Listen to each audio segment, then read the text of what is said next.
Estão o consultor político Gaudêncio Torquato e o economista e professor da PUC de São Paulo, Antônio Corrêa de Lacerda.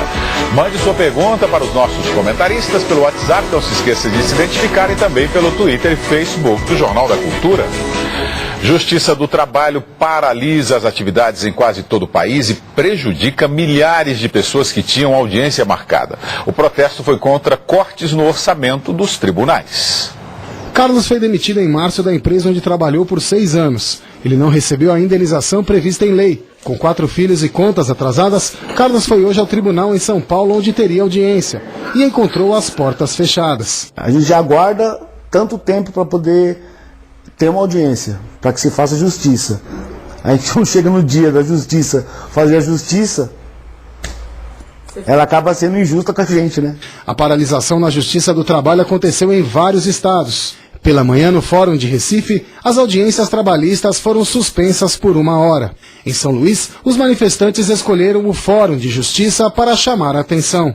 Em São Paulo, a manifestação aconteceu no Tribunal Regional do Trabalho, na zona oeste da cidade. São membros da magistratura e do Ministério Público que estão extremamente insatisfeitos com a conduta política e econômica dos demais poderes da República. Os juízes e magistrados criticam o corte de 45% no orçamento da Justiça do Trabalho este ano. Houve recurso ao Supremo, que manteve a restrição. E para economizar cerca de R$1 bilhão por ano, o presidente do Conselho Superior da Justiça do Trabalho, o ministro Ives Gandra Martins Filho, pediu ao presidente da Câmara a retirada de projetos que incluem a criação de 100 varas da Justiça e a contratação de 6.000 servidores e 200 juízes do trabalho. Para o advogado Roberto Tardelli, o juiz trabalhista vive hoje sob pressão. A forma como estão atendendo a Justiça do Trabalho, ela é assintosa para o trabalhador, ela penaliza aquele empresário que quer ver resolvida aquela situação, e ela só é interessante para o mau pagador, para o mau empresário. A seção paulista da Ordem dos Advogados do Brasil manifestou apoio permanente à Justiça do Trabalho contra os cortes no orçamento e melhores condições de trabalho, mas criticou a paralisação durante o horário de expediente, que suspendeu as audiências. Quando o magistrado promove uma manifestação, ele o faz como cidadão. Agora, quando ele promove essa manifestação durante o expediente forense, isso me parece já uma deturpação. Isso não pode acontecer dentro do Estado Democrático do Direito.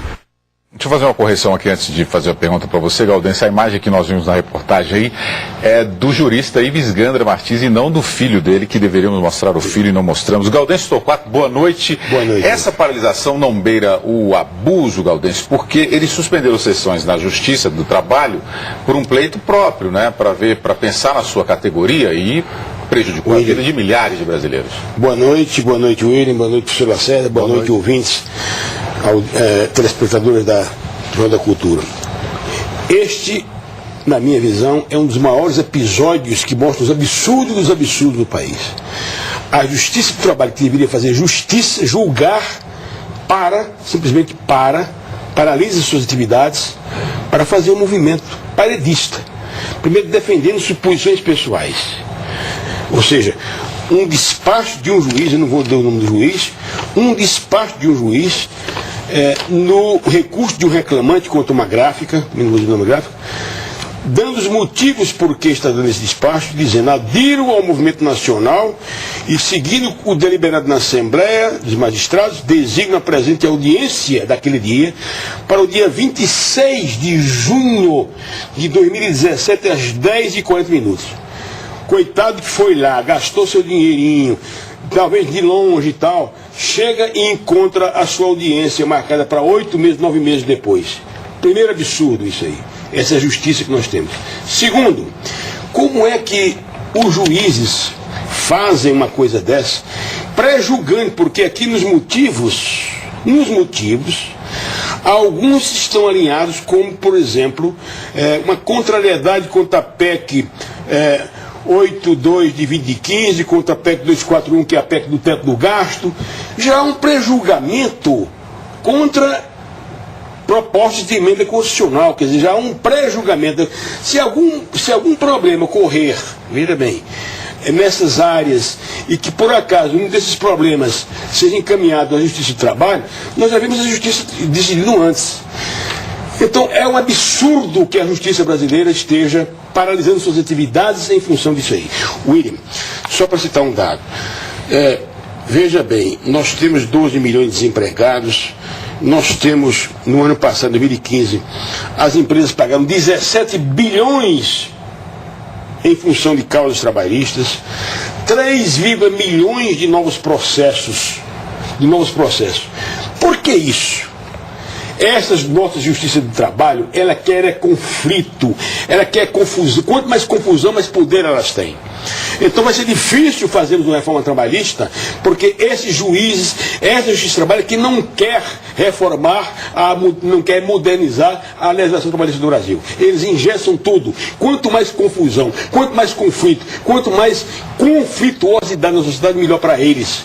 E daí nós estamos vendo aqui. Eu só faltava agora, William, engraçado, a gente inverter a coisa. Botar os black blocs como juízes e os juízes nas ruas depredando.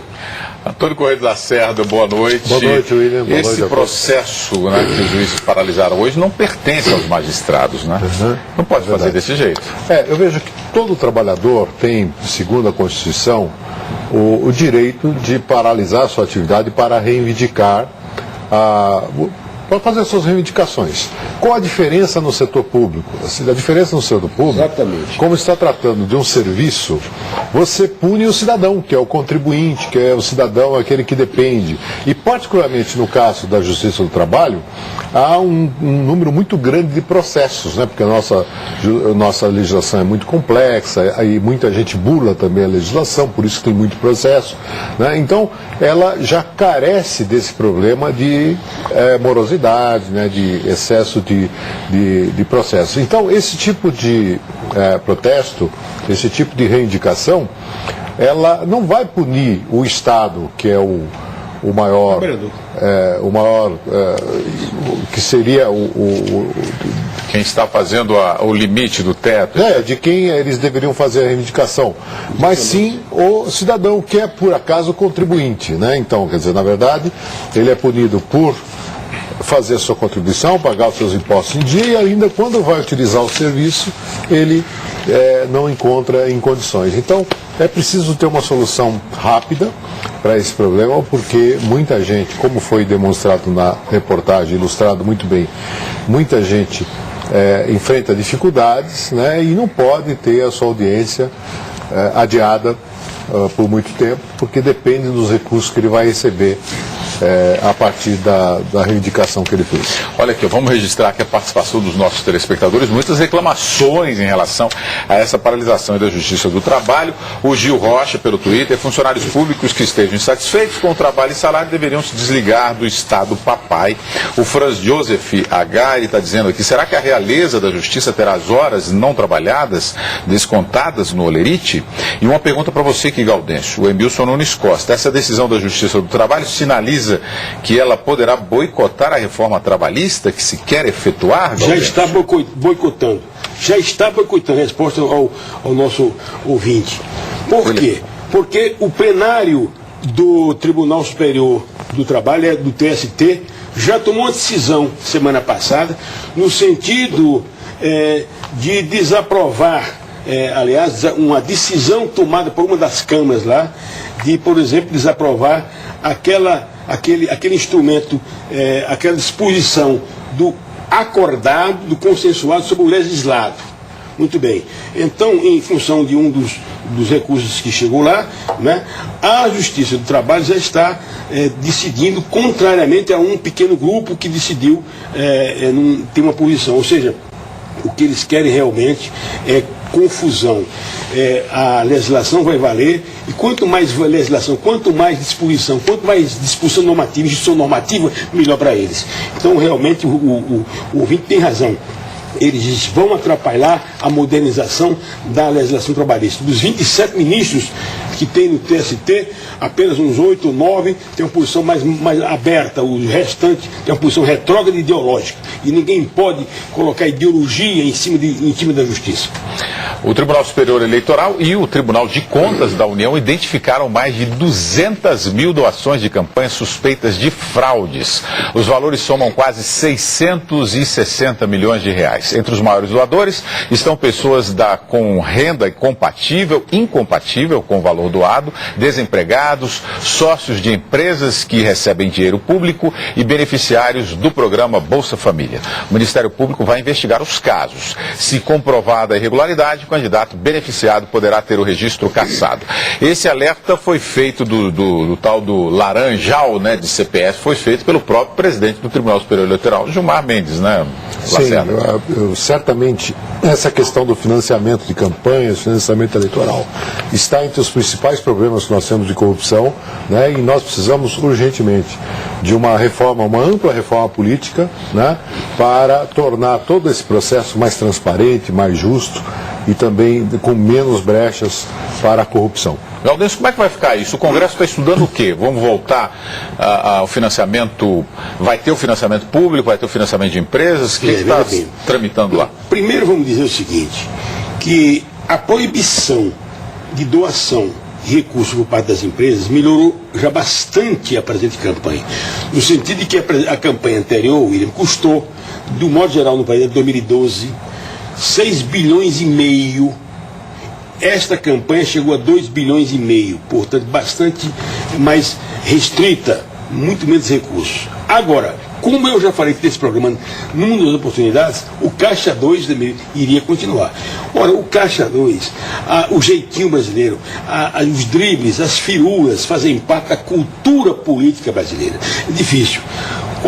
Qual será a saída? Na minha visão, a continuidade da proibição das doações privadas, se poderá chegar a um limite de patrocínio público, com recursos públicos, que hoje já existem por meio dos fundos partidários, digamos, pode ampliar um pouco isso aí, mas com extremo controle. Extremo controle. Essas doações, por exemplo, aí que mostram na verdade, aí, a firula, as brincadeirinhas, o jeitinho brasileiro. Simplesmente mostram que a cultura da perniciosidade, a cultura do ilícito persiste na política. Você não muda isso da noite para o dia. Por mais que existam leis, os brasileiros vão sempre mudar um pouquinho, porque trata-se da questão cultural, educacional. Você muda uma cultura, William, no tempo de uma geração. Então eu vejo que nós vamos lutar muito para restringir, digamos assim, o ilícito na campanha política. A seguir, o presidente Michel Temer apela aos deputados para que aprovem a proposta de emenda constitucional que limita os gastos públicos. Neste ano, a diferença entre o que o governo arrecadou e o que gastou deve ficar no vermelho em 170 bilhões e meio de reais. E para o ano que vem, a previsão também é negativa, um déficit de 139 bilhões. Por isso, o governo quer colocar um teto de gastos por meio de uma emenda à Constituição. A matéria deve ser votada na Câmara na próxima semana.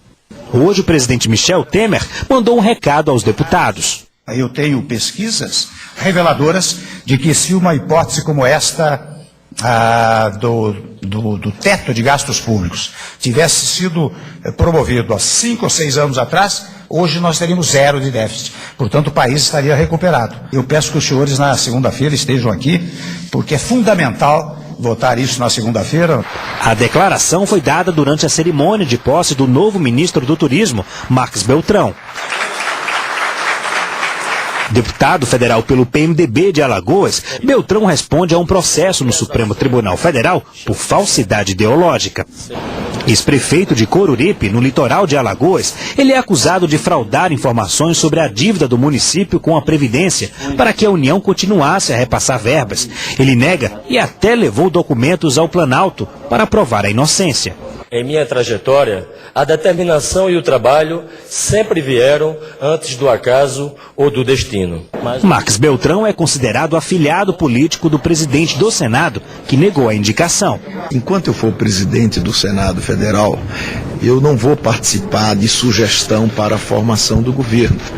Não é que as pessoas não mereçam, é que eu entendo que é incompatível com a função que eu exerço. O Palácio do Planalto também foi palco de outra cerimônia hoje, a do lançamento do programa Criança Feliz. Ligado ao Ministério de Desenvolvimento Social e Agrário, o Criança Feliz tem um orçamento inicial de 300 milhões de reais. O objetivo é ampliar o atendimento a crianças de até 3 anos de idade de famílias inscritas no Bolsa Família. A embaixadora do programa é a primeira-dama Marcela Temer.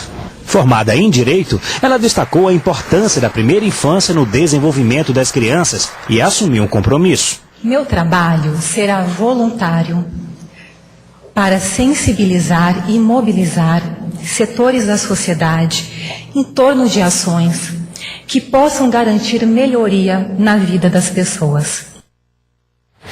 Vamos lá, Gaudêncio Torquato. Toda vez que eu vejo o Renan Calheiros falar, por que eu não acredito nele? Será que só eu? É porque não tinha outro ministro para nomear, não, Gaudêncio? Ministro que está com processo no Supremo? Veja bem, este deputado ele foi indicado preliminarmente pela bancada da Câmara Federal. Diga-se de passagem, depois foi endossado por outras bancadas. É evidente que um deputado do mesmo estado, presidente do Senado, ele tem uma certa preferência em relação aos outros. Nós estamos vendo aí a PEC 241, que é essa PEC do teto dos gastos, ela tem que passar em 2 votações pela Câmara, essa semana e mais no final do mês, depois vai 2 votações no Senado. Então o Renan Calheiros é fundamental para a aprovação desta PEC, que na minha visão será a salvação do governo. Depois eu posso até explicar por quê. A PEC do teto. Muito bem, então o ministro Beltrão, Marcos Beltrão, ele está vindo nesta onda, vamos dizer assim, política, da realpolitik, ou seja, da realidade política. Agora, e aí? Mas ele tem um problema no Supremo. Muito bem, outros também têm problema no Supremo, o próprio ministro que saiu, o Jucá, do planejamento, que tenta voltar para o planejamento, também tem problema no Supremo. E outros 100 deputados têm problema no Supremo. Agora, é um risco muito grande você nomear uma pessoa como essa, daqui a pouco essa pessoa ser condenada e ter que sair, William. Mas, na minha visão, a pressão imediata da Câmara e, evidentemente, uma certa pressão indireta do próprio presidente do Senado, essas coisas devem ter contribuído para acelerar o processo decisório.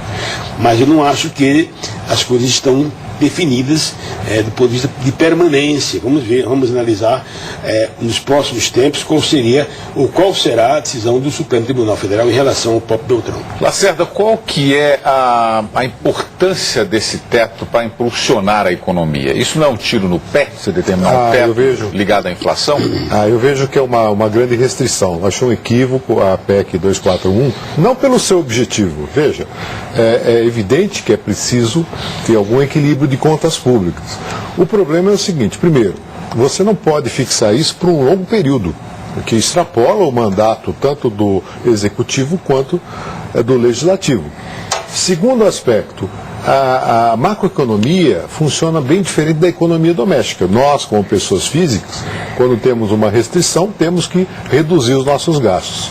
Não é verdade que se a gente tivesse adotado uma PEC semelhante há 5 anos, não teríamos déficit hoje.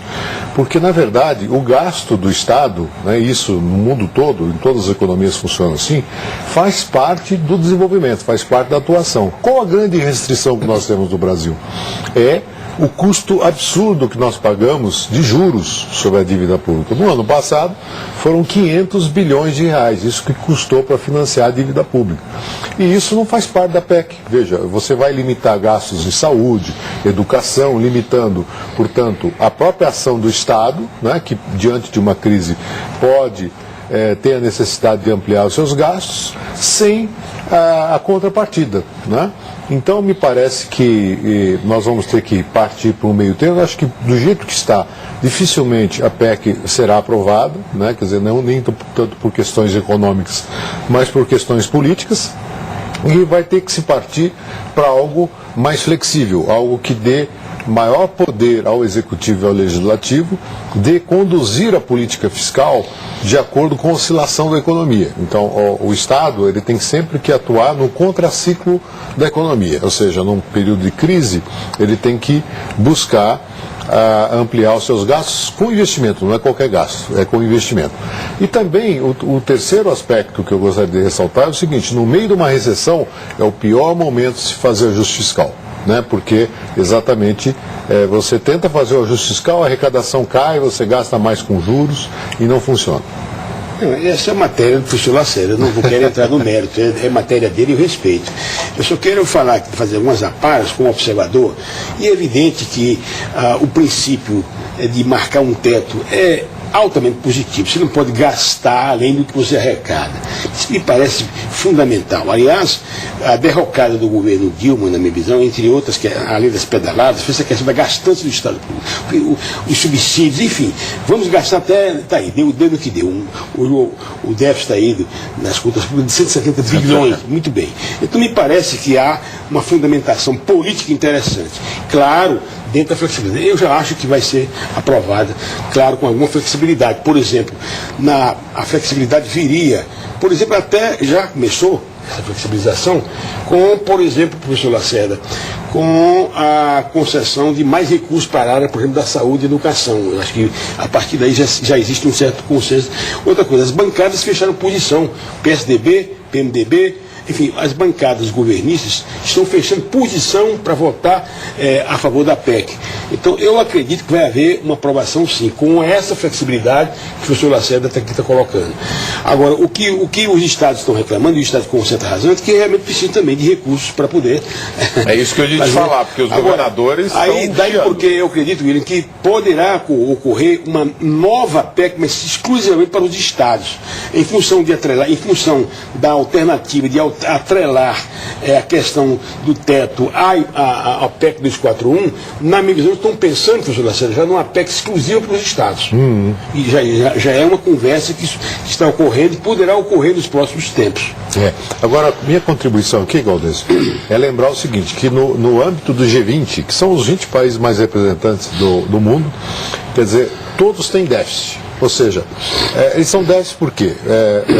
Eles foram irresponsáveis? Não, é porque foi preciso gastar diante especialmente da crise. Então, a verdade está no meio do caminho. Ou seja, nós não podemos engessar tanto o gasto público, né? E ao mesmo tempo dar alguma saída para o Executivo e Legislativo em conduzir o processo de acordo com a oscilação da economia. Operação Lava Jato, a Polícia Federal abriu inquérito para investigar um suposto pagamento de propina na compra de termoelétricas durante o governo de Fernando Henrique Cardoso, do PSDB. A investigação tem como base a delação premiada de Nestor Cerveró, ex-diretor da área internacional da Petrobras. A Polícia Federal vai investigar se houve corrupção na compra de turbinas para usinas termoelétricas pela estatal petrolífera entre 1999 e 2001, no governo de FHC.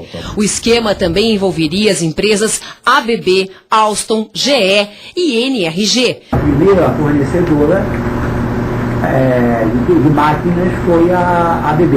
Essa propina foi negociada com Afonso Pinto Guimarães, que era o representante da ABB no Rio. Na década de 90, Nestor Cerveró era gerente do Departamento Industrial da Petrobras. Foi quando o Brasil impôs um rigoroso programa de racionamento, chamado de crise do apagão. Para evitar o agravamento da falta de energia, passou-se a investir em termoelétricas, usinas movidas a óleo diesel. Ainda segundo a delação, o ex-senador Delcídio do Amaral, que em 2001 era diretor de gás e energia da Petrobras, cobrou propina das empresas fornecedoras de turbinas. Delcídio teria ficado com 10 milhões de dólares e Nestor Cerveró entre 600 e 700 mil. O dinheiro era depositado em contas na Suíça. Gaudencio, é um indicativo de que as delações vão atingir todos os governos, é isso? Sem dúvida. Olha, mais uma vez, esse processo vem lá de trás, claro. Nós sabemos que a propinagem faz parte da cultura política, da gestão administrativa, né? E o próprio confessor, que recebeu aí 600 a 700 mil reais em função desta venda de turbinas, né, dessa compra de turbinas por parte de uma empresa que teria sido adquirida pela Alstom. E foram dólares, tá? Não, dólar. Então, na verdade, ele confessou que recebeu, e aliás ele disse que comecei minha conta na Suíça com esse dinheiro. Então é uma declaração bombástica. Agora, é claro que a justiça deve, na minha visão, ir a fundo em todas as denúncias. Todas as denúncias. Não podemos privilegiar todas. Tudo que ocorrer em termos de delação, na minha visão, deve ser apurado.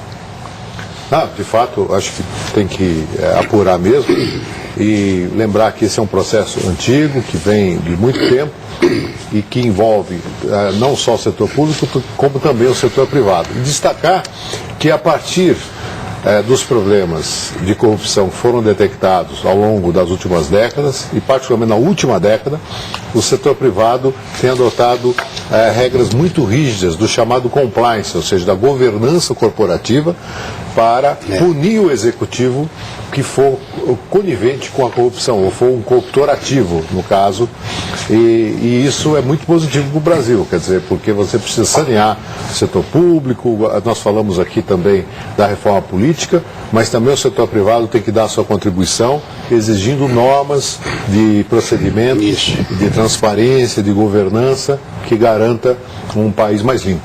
Olha, em nota, o ex-presidente Fernando Henrique Cardoso disse que desconhece as possíveis irregularidades mencionadas, mas é favorável às investigações. A defesa de Delcídio do Amaral informou que a denúncia é improcedente. A Petrobras informou que colabora com as autoridades e que segue buscando o ressarcimento dos prejuízos.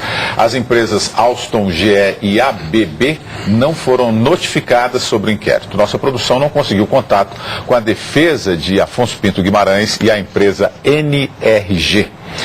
A Polícia Federal indiciou o ex-presidente Lula por suspeita de corrupção. Ele é acusado de receber propina da Odebrecht por facilitar empréstimos do BNDES para a construtora. Segundo a denúncia, a Odebrecht pagou 20 milhões de reais ao sobrinho de Lula, Taiguara Rodrigues, e parte do dinheiro teria ficado com o ex-presidente. Taiguara é sócio de uma empresa que tem contratos com a construtora. Taiguara, Marcelo Odebrecht, mais 7 executivos foram indiciados por corrupção e lavagem de dinheiro. A Odebrecht e a defesa de Taiguara Rodrigues não quiseram se manifestar. Os advogados de Lula informaram que não tiveram acesso à denúncia. Lula já é réu em 2 inquéritos da Operação Lava Jato. Após a derrota nas eleições municipais, a cúpula do PT discute a reformulação total do partido. Os resultados gerais apontam que a esquerda no país caminha para uma nova fase. O resultado das eleições municipais confirma o enfraquecimento da esquerda no país. A nível nacional, a quantidade de votos que o PT obteve foi uma coisa inexpressiva. Isso, muita coisa errada, né? Então o povo já ficou cansado. Hoje, a Executiva Nacional do PT se reuniu pela primeira vez após a derrota nas urnas no domingo para debater a reformulação da legenda. Uma das correntes do partido defende que a direção petista seja trocada de imediato. A queda no número de prefeituras fez o PT voltar 12 anos no tempo. O partido, que conseguiu eleger 644 prefeitos em 2012, tem agora 256. Outros 7 candidatos da sigla vão disputar o segundo turno. Em um congresso no Rio de Janeiro, o ex-presidente Lula minimizou a derrota do partido, disse que a alternância de poder é a beleza da democracia e afirmou que quem ganha agora pode perder em 2018 ou em 2022. Momento de autocrítica dos equívocos que foram cometidos nesse período. É momento de abertura para a juventude entrar, por exemplo, no nosso partido, entrar no PT, não é isso? E também retomar o aspecto pedagógico, de formação de um partido que quer a transformação social. Com o Partido dos Trabalhadores fragilizado, outras legendas de esquerda começam a ganhar mais espaço na política brasileira. No último domingo, o PSOL, por exemplo, saiu das urnas fortalecido. O partido superou 10% dos votos em 5 das 22 capitais em que concorreu. A sigla está no segundo turno em Belém, no Rio de Janeiro. Há uma necessidade no mundo e no Brasil para se reinventar a esquerda. Se alguns partidos cometeram erros, outros estão se estruturando e os trabalhadores vão se identificando com eles. Mesmo com a imagem arranhada, Maria Isabel não vai deixar de votar na esquerda. Acho que todo mundo tem que ter os mesmos direitos, as mesmas oportunidades, não só a meritocracia, porque a meritocracia ela não consegue atingir todo mundo quando as oportunidades são diferentes. Vou colocar uma pimentinha aqui do Bob Juliano Fox. A esquerda no Brasil caminha para a extinção. Basta ver o que acontece na Venezuela. William, não caminha para a extinção, mas já caminhou para o declínio. Veja bem, esta campanha mostra realmente aí uma guinada em direção ao buraco do PT. O PT, que era a terceira o terceiro partido, tornou-se o 10º partido, 4,36% dos votos, enquanto PSDB 17%, PMDB, enfim, lá embaixo. O que está acontecendo? Houve realmente uma guinada direita no país, eu não tenho dúvida nenhuma. Esse último pleito, por exemplo, a base dos partidos que apoiam o governo chegou a 4.930 prefeitos dos 5.568 prefeitos. 4.930. Muito bem. A maior parte mais do centro-direita, entendeu? A esquerda, como é que a esquerda, evidentemente, ganha um pouco de fogo com o PSOL? Poderá até se adensar, crescer e se fortalecer, se o Marcelo Freixo vir a ter uma votação extraordinária e ser eleito prefeito do Rio de Janeiro. Então, na verdade, o Marcelo Freixo é a esperança da esquerda. PT, para onde vai o PT? O PT, evidentemente, se quiser renascer das cinzas, vai ter que mudar a sua configuração, os seus atores, a partir do Lula. Por que o Lula não sai de lugar um outro? Mas, enfim, a partir dos atores e a partir do discurso. Por que o discurso? William, professor Lacerda, nos últimos anos, esse discurso de nós e eles e nós, as elites e nós e as elites, isso deixou a sociedade indignada. E o preço está aí, e o recado está aí. Essa divisão entre nós e eles, isso atingiu muitos setores médios, e as pessoas estão vendo que realmente nós e eles não eram bem nós e eles, porque a corrupção pegou de frente o PT. Aí, tanto que tem os dirigentes do PT todos implicados na Lava Jato. Então eu diria que o refazer do PT passa, William, pela mudança dos atores, pela mudança do discurso, pela mudança dos métodos. Não acredito que seja morte absolutamente da esquerda. Ao contrário, acho que daí a esquerda poderá, na minha visão, renascer, mas pontualmente, devagarinho, tentando conquistar a sociedade e novamente tentando resgatar os valores da ética, da moral, da pureza, da asepsia, inaugurando uma nova política. Porque se for a base desse discurso de nós e eles, não vai para canto nenhum. De fato, a renovação, né, vai ser muito importante na esquerda brasileira, e não só da sua participação, do próprio discurso das pessoas também. Então, conciliar pessoas mais experientes, com gente nova que possa agregar, e isso faz parte de um ciclo, né? Um ciclo que se encerrou. Isso não quer dizer, do meu ponto de vista, que o PT esteja acabado, né? E nem a esquerda brasileira, porque ela poderá se reinventar a partir daí, porque as circunstâncias que levaram à derrota do PT nas eleições atuais poderão, de um outro momento, servir de ênfase para uma nova proposta, uma nova saída, já que grande parte das dificuldades do país não serão superadas facilmente no curto prazo. Aliás, o mundo vive uma situação econômica muito difícil, e o Brasil, fazendo parte do mundo, evidentemente, também sofre com essas consequências. E também não vamos ser muito claros, quer dizer, muita gente se elegeu vendendo ilusão, na verdade é essa, né? E no dia a dia a coisa vai se mostrar muito mais difícil, e muito eleitor vai se frustrar. Isso faz parte do jogo, quer dizer, a urna corrige, né? Então, se a pessoa eventualmente não ficou satisfeita com o seu voto agora, poderá acompanhar aquele que ela elegeu, né? Ver se ele vai cumprir as promessas e tomar uma nova posição na próxima eleição. Isso faz parte do ciclo democrático, né? Alguém já lembrou, acho que foi o Churchill, né, que a democracia é o pior dos sistemas políticos, exceto o democrático, ou seja, é o melhor, né? Agora, sabe qual vai ser o grande eleitor dos próximos tempos? Economia. Se a economia for arrumada, aí, na minha visão, vai ser mais difícil o surgimento do PT, etc. Mas se a economia ficar desarrumada, continuar mostrando esse buraco enorme, essa cratera imensa, a devastação social, a falta de recursos para os programas sociais, é evidente que o PT tem todas as condições de renascer até nessa onda da desarrumação da economia. Então, quem vai, na minha visão, ditar puxar o trem da política nos próximos tempos é a economia. O Enio Torres está dizendo aqui que o risco é a debandada de petistas para outros partidos de esquerda. Já está vendo. Isso é normal na esquerda. Agora, a esquerda é necessária para ampliar o debate. Né? Isso, você tem que ter uma alternância, você tem que ter um contraponto, isso faz parte do jogo democrático. Cientistas anunciaram hoje a descoberta do fóssil do maior dinossauro já encontrado no Brasil. Condenados em segunda instância vão para a cadeia antes de se esgotarem todos os recursos. Com o voto de Minerva da ministra Carmen Lúcia, por 6 votos a 5, o Supremo Tribunal Federal negou 2 liminares e manteve hoje a decisão anterior, que admitiu o cumprimento da pena após condenação em tribunais superiores. Até às 8 da noite, 5 ministros, Edson Fachin, Luiz Roberto Barroso, Teori Zavascki, Luiz Fux e Gilmar Mendes, tinham votado a favor da prisão após a condenação em segunda instância. Rosa Weber, Dias Toffoli e Ricardo Lewandowski seguiram o voto do relator, ministro Marco Aurélio, e votaram contra. As ações analisadas foram apresentadas pela Ordem dos Advogados do Brasil e pelo Partido Ecológico Nacional. Pedem a retomada da jurisprudência anterior, na qual só era permitido o início da prisão após o esgotamento de todos os recursos, o chamado trânsito em julgado.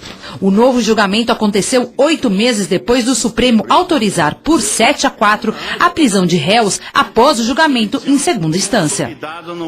Fez certo o Supremo, Lacerda? Olha, a própria votação apertada mostra que o assunto não é pacífico, né? O tema não é pacífico. Eu vejo que é uma distorção. Você tem que garantir no Estado Democrático de Direito a presunção de inocência até esgotar todos os recursos, ou seja, no trânsito em julgado. Né? Ao você precipitar uma prisão, você pode incorrer num erro muito grave, né, e cometer mais injustiça do que justiça. Então, nem sempre rapidez significa maior justiça, muitas vezes é o contrário. Bom, eu vejo 2 questões importantes. Primeiro, a questão da opinião pública. É evidente que a opinião pública faz uma pressão no sentido de que é preciso que haja mais punição em função da impunibilidade do país. Milhares de pessoas, réus, alguns criminosos muito violentos continuam soltos. Então, a pressão popular trabalha no sentido de vox populi e vox dei. A voz do povo é a voz de Deus. E, na minha visão, o Supremo tomou essa decisão, por meio de um voto de Minerva, enfim, mas tomou a decisão de aprovar a condenação depois da segunda instância. Ora, mas acontece que a cláusula pétrea descrita no artigo 5º, inciso 17 da Constituição de 88, é clara. É clara, ninguém será considerado culpado até o trânsito em julgado de sentença penal condenatória. Na minha visão, isso é muito claro. Você não pode ser, portanto, preso e tal, antes dessa sentença penal, portanto, da terceira instância. Acontece que o voto do relator, William, por exemplo, é bom esclarecer isso, Teori Zavascki, na primeira votação, ele alega que não haveria possibilidade de rediscutir fatos e provas na via recursal, quer dizer, então ele acha que a segunda instância já daria condições a aprender, porque não haveria condições de apelar isso para o Supremo. Então esse foi o argumento que ele usou, no sentido de que essa prisão deveria acontecer logo depois da condenação em segunda instância. Enfim, está aí a decisão. Agora, eu parto do princípio de que se existe a lei deve ser cumprida. Esse jeitinho brasileiro de interpretar aqui, interpretar com a Constituição, de acordo com as circunstâncias, de acordo com o espírito do tempo, isso é que desnatura o nosso direito. Acredito que para haver uma mudança de cláusula pétrea, só o poder constituinte originário, a verdade, a Assembleia Nacional Constituinte, que tem controle da Constituição, nem por meio de PEC, de proposta de emenda constitucional, você pode mudar uma cláusula pétrea, e, portanto, com os 308 votos, você não pode mudar a cláusula pétrea. Então, deixa essa questão do ar, enfim, a decisão está tomada e os condenados em segunda instância, portanto, já podem ser presos e aí não tem mais apelação nenhuma. Muito bem, porque o pobre, aliás, tem um monte de pobre lá na prisão sem ter condenação, sem ter julgamento ainda. Sequer julgamento, é verdade. Sequer julgamento. Citado hoje aí pelo próprio Toffoli, um caso de um condenado, 11 anos na prisão sem nenhuma condenação. Além da injustiça, viu, que ocorre com as prisões, seja em segunda instância ou daquele que sequer foi julgado, tem que se lembrar o seguinte: o contribuinte está sendo onerado, além da injustiça contra quem se comete, porque nós estamos sustentando lá os presos, entendeu? Então, se a pessoa está presa injustamente, além de ser um descalabro do ponto de vista da justiça, isso é um ônus também para a sociedade. Ou seja, se ele pode ser condenado em segunda instância até chegar ao Supremo, o Supremo depois absolver essa pessoa, e o tempo que ela passou condenada, se o Supremo absolver, como é que fica? Ela vai entrar com ação contra o Estado. Né? Pois é. Mas será penalizada, e vai sofrer muito, entendeu? E nesse tempo até pode morrer. E depois ser absolvido. O Tribunal de Contas da União recomendou que o Congresso Nacional rejeite as contas de 2015 da Automóveis de Paris. Trouxe modelos híbridos, elétricos, futuristas e de alta tecnologia. Destaque para o carro desenhado por um brasileiro. Os esportivos são os mais concorridos. Eles alcançam 200 km por hora em menos de 10 segundos. A Ferrari mostrou um modelo de quase 2 milhões de euros. 200 desse aqui, criados para comemorar os 70 anos da marca, já foram encomendados. Todo mundo queria chegar perto do carro usado nos filmes do Homem de Ferro, o mais veloz da história. E desse modelo da Renault Super High-Tech. Ele não está à venda. Foi criado só para mostrar a capacidade da marca francesa. O salão também trouxe uma nova geração de híbridos e elétricos de variadas marcas, como Mercedes, Renault, Tesla e BMW. Mas a grande sensação foi o modelo da Volks. Futurístico e tecnológico, o carro foi desenhado pelo brasileiro Marco Pavone. O volante fica embutido no painel, basta encostar a mão para ele sair. O ID só vai chegar ao Brasil em 2020. Lacerda. Olha, eu achei interessante, William e Torquato, veja que interessante o brasileiro, né, com a sua criatividade, um design de automóveis de altíssima rentabilidade, de altíssima tecnologia, né? Isso mostra que o Brasil tem um enorme potencial ainda não suficientemente aproveitado nessa área, né, em que nós poderíamos aproveitar muito mais com os nossos jovens, nossos engenheiros, a criatividade, para gerar mais valor aqui, quer dizer, de desempenhar uma melhor função, não só para a produção doméstica, como também para a exportação. Muito bem, seguimos. O livro Roberto